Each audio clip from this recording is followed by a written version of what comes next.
ဒေါ်တင်ဟန်ဟော့စပါအသင်းဟာစနေနေ့မှာစိတ်လှုပ်ရှားဖွယ်ကောင်းတဲ့ပွဲစဉ်တစ်ပွဲအဖြစ်မြောက်လန်ဒန်မှာမန်ချက်စတာယူနိုက်တက်နဲ့ကန်ရမှာပါ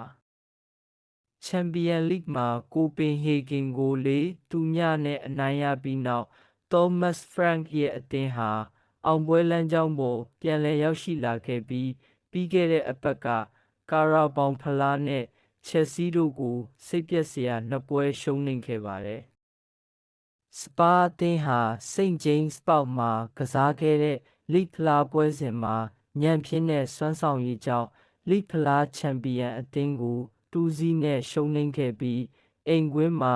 ဂျိုအာပတ်ထရိုရဲ့အနိုင်ဂိုးကြောင့်ချက်စီအသင်းကိုဒုတိယအကြိမ်မြောက်ရှုံးနိမ့်ခဲ့ပါတယ်ဖရန့်ရောက်လာပြီးကတည်းကမြောက်လန်ဒန်သားတွေဟာတည်ငြိမ်မှုမရှိဘဲကစားနေခဲ့ပြီးဒိန်းမတ်သားဟာ10ပွဲကစားပြီးချိန်မှာပရီးမီးယားလိအမှတ်ပေးဇယားမှာအဆင့်6နေရာမှာရပ်တည်နေပါတယ်။တစ်ချိန်တည်းမှာပဲယူနိုက်တက်ကတော့နော်တင်ဟမ်ဖော်ရက်စ်နဲ့ပွဲမှာအာမတ်ဒီယာလိုရဲ့နောက်ကျခြေစွမ်းပြဂိုးကြောင့်စီးတီးကွင်းကနေတမတ်နဲ့ထွက်ခွာသွားပြီးနောက်8သင်းမြောက်နေရာမှာရပ်တည်နေပါတယ်။ရှောင်းတိုက်ရဲ့အသင်းဟာကာစီမီရိုက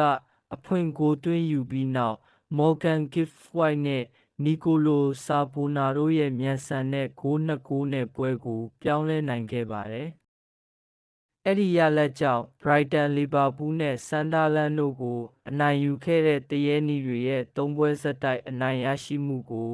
အဆုံးသတ်စေခဲ့ပြီးရူဘင်အမိုရင်ရဲ့အသင်းဟာဇယားထိပ်ကိုဖြည်းဖြည်းချင်းတက်လာခဲ့ပါတယ်။ဒေါ်တင်ဟန်နှင့်မန်ချက်စတာယူနိုက်တက်တို့၏ပွဲစဉ်ကို2025ခုနှစ်နိုဝင်ဘာလ10ရက်စနေနေ့တွင်မှရှင်ပြိုင်ကစားရမှာဖြစ်ပါတယ်။